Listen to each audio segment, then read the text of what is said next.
fellow algebras. Today we are going to be talking about the shape of a function, and more specifically a cubic function. So if we have three x values, our graphs can look like this. So we're going to have two curves, and one side will go down and one side will go up. So the easiest way to remember that is if we have the power of 3, we're going to have one fewer curve, or one possibility of a fewer curve. So two curves or two turning points. Another thing that we can tell from the degree of a function is a degree 3 is going to have 3 solutions. So it could possibly cross the x-axis a total of 3 times, but a minimum of once with a cubic function. So what that could look like is it's up here and it only crosses the x-axis one time. It could look like this, where it crosses the x-axis 3 times, or it could look something like this, where it crosses twice. But with an odd function, or with a function with a degree of an odd number, it will always cross at least one time. So it'll have at least one real solution, but it has 3 solutions at some point. So how do we know what direction it's going to go? Well, if our function is negative x cubed, then it's going to switch directions. So I don't know why it's hard for me to draw it that direction, but it is. So a negative a value, if you will, is going to flip-flop what side goes up. So a positive cubic function, it's going to be rising on the right and falling on the left. A negative one is going to rise on the left and fall on the right.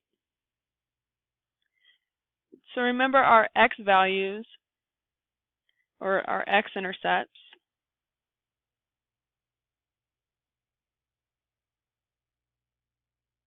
are also called roots,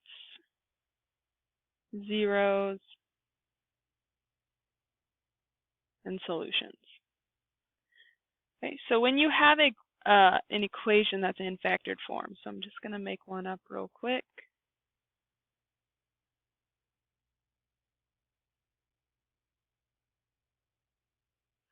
Each of those factors will be set equal to 0 to find our x-intercepts, or the roots, or the zeros, or the solutions. So we'd have x minus 2 equals 0, x plus 3 equals 0, and x minus 4 equals 0. And once you kind of see it, you can do it in your head if you'd like, but you would solve for x. So one of our x-intercepts would be 2. One of our x-intercepts would be negative 3.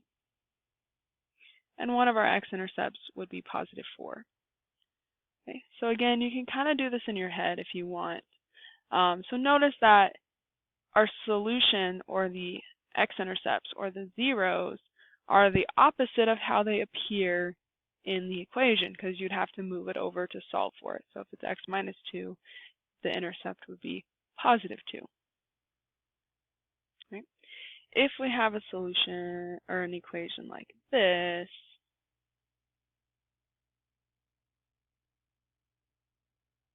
notice we still have 3 x's, so we're dealing with a cubic function. This x right here is a solution. It would be 0. And then you also would have the solutions of negative 2 and positive 3. Right.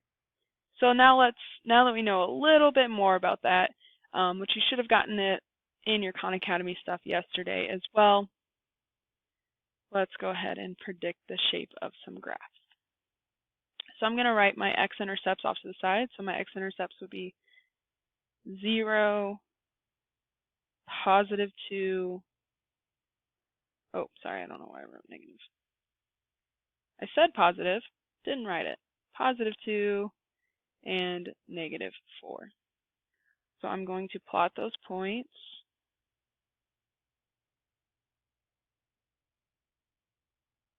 Okay. I don't have any negative x values, so it's going to be a positive graph. So it's going to start down and go through here, and it'll look something like that. Now we aren't sure how steep these are, but we're just predicting the shape. We just want a general shape. So that's what it would look like. Let's look at G. So my x-intercepts, or my solutions, or my zeros, or my roots are going to be these factors set equal to 0 and solved. So this first one, when you solve it, would be a positive 5. The second one, when you solve it, would be a negative 5. And then this third one, when you solve it, will also be a positive 5. So from yesterday's lesson, that would have a multiplicity. So there, it appears twice. So the turning point is going to happen directly on the x-axis. So let me draw these out. So I'm going to have an x-intercept at -5, an x-intercept at +5.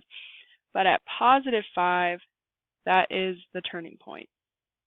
So since I don't have any negative x's, it's going to go down to up. So it's going to go. And then the turning point happens at the 5. That's kind of a bad one. Let me redo that.